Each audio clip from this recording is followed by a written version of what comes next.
friends, welcome to Anbudan Narasimhan channel. இப்போ போய் நம்மளோட டவுட் கேட்டுட்டு வருவோம். Hello ma'am. ஹலோ மேம் ஒரு டவுட் மேம்.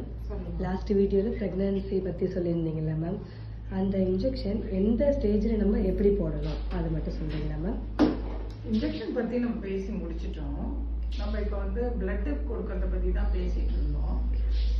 ஹீமோகுளோபின் 6 கிராம்ஸு கீழே இருந்ததுன்னா அது எந்த ஸ்டேஜ் ஆஃப் ப்ரெக்னன்சியில் இருந்தாலுமே நம்ம பிளட்டை தவிர வேறு எதுவுமே ட்ரீட்மெண்ட் கிடையாது. ஏன்னா ஹீமோகுளோபின் 6 வந்தாலே எய்தர் பேஷண்ட் கார்டியக் ஃபெயிலியரில் போயிருப்பாங்க, இல்லை கார்டியக் ஃபெயிலியர் போகக்கூடிய ஸ்டேஜில் இருப்பாங்க. இது ரெண்டுமே டேஞ்சரஸ் தான்.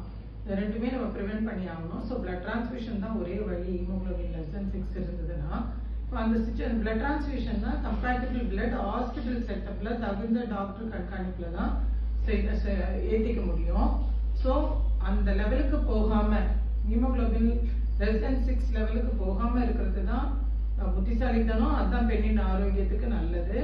இல்லைன்னா டெலிவரி போதே கார்டியக் அரெஸ்ட் கூட வர்றதுக்கு வாய்ப்பு இருக்கு. பெண்மணிக்கு குழந்தை பாதிக்கிறது இல்லாம மதனுடைய உயிருக்குமே டேஞ்சர் ஆயிடும்.